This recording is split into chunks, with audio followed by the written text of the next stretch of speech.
ಜೊತೆ ಜಗಳ ಆಡಿ ಕೊನೆಗೆ ಆಕೆಯನ್ನೇ ಕೊಂದೇ ಬಿಟ್ಟಿದ್ದ.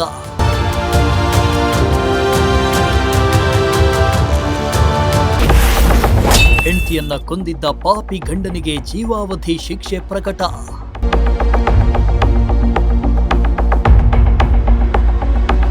ಎಸ್, ಗಂಡ ಹೆಂಡತಿ ಜಗಳ ಉಂಡು ಮಲಗೋವರೆಗೂ ಮಾತ್ರ ಇದ್ರೆ ಅವರ ಸಂಸಾರ ಸುಂದರವಾಗಿ ನಡ್ಕೊಂಡು ಹೋಗುತ್ತೆ.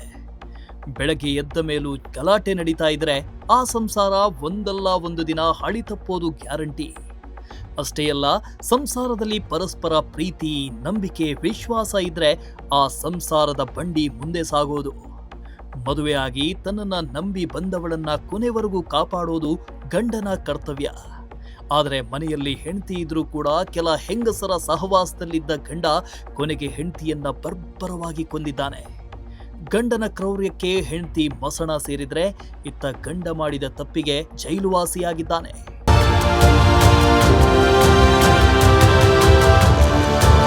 ಹೀಗೆ ಫೋಟೋದಲ್ಲಿ ಕಾಣಿಸ್ತಾ ಇರೋ ಕಿರಾತಕ ಗಂಡನ ಹೆಸರು ಜಗದೀಶ್ ಅಂತ.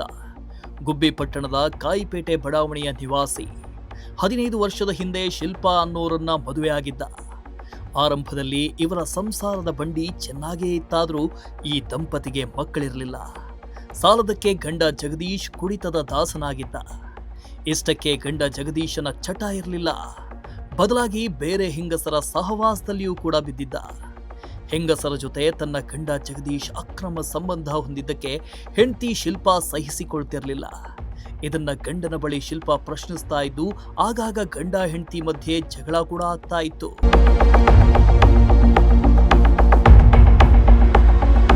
ಅದರಂತೆ 2022ರ ಏಪ್ರಿಲ್ 19ರಂದು ಪತ್ನಿ ಶಿಲ್ಪಾ ತನ್ನ ತಮ್ಮನ ನಿಶ್ಚಿತಾರ್ಥಕ್ಕೆ ಹೋಗುವುದಾಗಿ ಹೇಳಿದ್ದಕ್ಕೆ ಜಗಳ ತೆಗೆದ ಗಂಡ ಜಗದೀಶ್ ಹೆಂಡತಿ ಶಿಲ್ಪಾ ಮೇಲೆ ಮನಬಂದಂತೆ ಹಲ್ಲೆ ಮಾಡಿ ಮಚ್ಚಿನಿಂದ ಕೊಚ್ಚಿ ಕೊಲೆ ಮಾಡಿದ್ದ. ಈ ಸಂಬಂಧ ಗುಬ್ಬಿ ಪೊಲೀಸ್ ಠಾಣೆಯಲ್ಲಿ ಪ್ರಕರಣ ಕೂಡ ದಾಖಲಾಗಿತ್ತು. ಈ ಪ್ರಕರಣವನ್ನ ಅಂದಿನ ಸರ್ಕಲ್ ಇನ್ಸ್ಪೆಕ್ಟರ್ ಆದ ನದಾಫ್ ನೇತೃತ್ವದಲ್ಲಿ ತನಿಖೆ ನಡೆಸಿದ್ದು ದೋಷಾರೋಪ ಪಟ್ಟಿಯನ್ನ ಸಲ್ಲಿಸಿದ್ರು.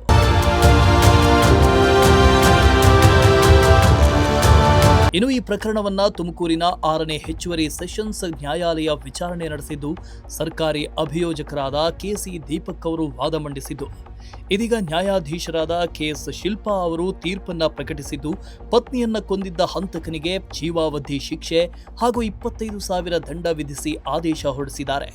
ಗುಬ್ಬಿ ಪೊಲೀಸ್ ಠಾಣೆಯಲ್ಲಿ ಶಿಲ್ಪಾ ಮತ್ತು ಜಗದೀಶ್ ಅಂತೇಳಿ ಗಂಡ ಹೆಂಡತಿ ವಾಸ ಆಗಿರ್ತಾರೆ. ಅವರಿಗೆ ಹೆಂಡತಿಗೆ ಮಕ್ಕಳಾಗಿರಲ್ಲ.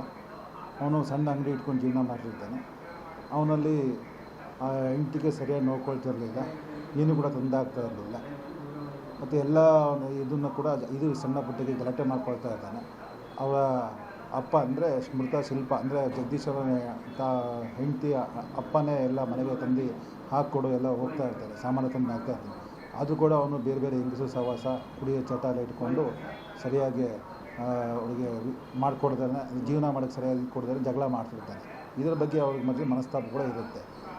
ಈ ಮೃತ ಶಿಲ್ಪ ಅಂದರೆ ಅವ್ರಿಗೆ ಜಗದೀಶ್ನ ಹೆಂಡತಿ ತಮ್ಮಂದು ಮದುವೆ ಇರುತ್ತೆ. ಅದಕ್ಕೆ ಆ ಮಾವ ಕರೆದೋಗಿರ್ತಾನೆ, ಅದನ್ನು ಅದಕ್ಕೆ ಹೋಗಬೇಕು ಅಂತೇಳಿ ಅವನು ಮಾವ ಕರೆದೋಗಿರ್ತಾನೆ. ಆಯಿತು ಬರ್ತೀನಿ ಕಳಿಸ್ಕೊಡ್ತೀನಿ ಅಂತ ಹೇಳಿರ್ತಾನೆ. ಅದು ಅವಳಿಗೆ ಮನೆ ಹೋಗಬೇಕು ಅಂತ ಹೇಳಿದಾಗ ಹೋಗೋಕ್ಕೆ ಕಳಿಸಲ್ಲ ಅಂತ ಜಗಳ ಮಾಡ್ಕೊಳ್ತಾರೆ. ಆ ಜಗಳ ಮಾಡ್ಕೊಂಡು ಹಳೆ ದ್ವೇಷ ಇತ್ತಲ್ಲ, ಆ ದ್ವೇಷ ಇಟ್ಕೊಂಡು ಅವಳಿಗೆ ಗೋಡೆಗೆ ತಲೆ ಗುದ್ದಿಸಿ ಕೈಲಿ ಹೊಡೆದು ಮಚ್ಚಿಂದ ಹೊಡೆದು ಕೊಲೆ ಮಾಡಿಬಿಡ್ತಾರೆ. ಅಂದರೆ ಮನೆ ಒಳಗೆ ಕೊಲೆ ಮಾಡಿಬಿಡ್ತಾರೆ.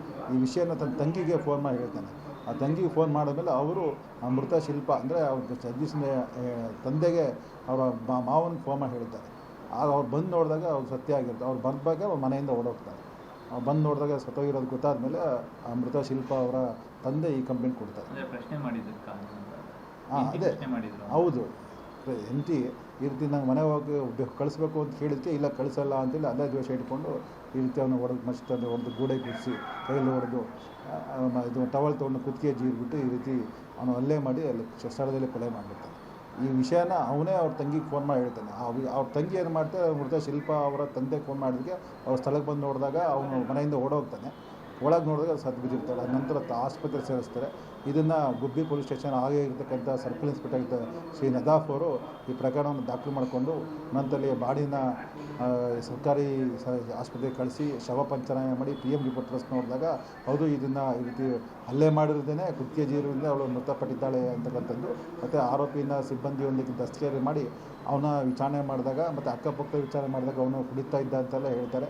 ಅವನ ಸ್ಟೇಟ್ಮೆಂಟ್ ಪ್ರಕಾರ ಅವ್ನು ಮೃತ ಮಾಡಬೇಕಾದ್ರೆ ಇರ್ತಕ್ಕಂಥ ಮೇಲೆ ರಕ್ತ ಅವನ್ನೆಲ್ಲ ಪರೀಕ್ಷೆಗಳ ಕಳಿಸಿದಾಗ ಅವ್ರ ಮೇಲೆ ಮೃತನ ಬಟ್ಟೆ ಮೇಲೆ ಇರ್ತಕ್ಕಂಥ ರಕ್ತ ಮಚ್ಚಿಂದ ಹೊಡೆದ ರಕ್ತ ಎಲ್ಲ ಕೂಡ ಅದು ಮೃತಳ ರಕ್ತಕ್ಕೆ ಸೇರಿರ್ತಕ್ಕಂಥದ್ದು ಅನ್ನೋ ಇದರಲ್ಲಿ ಒಂದು ಸಾಕ್ಷಿಗಳನ್ನು ನದಾಫ್ ಅವರು ತುಂಬ ಒಂದು ತನಿಖೆ ತುಂಬ ಭಾಳ ಪ್ರಮುಖವಾಗಿ ತನಿಖೆಯನ್ನು ಮಾಡಿ ಚಾರ್ಜ್ಶೀಟಿಂದ ಕೋರ್ಟ್ಗೆ ಸಲ್ಲಿಸಿರ್ತಾರೆ.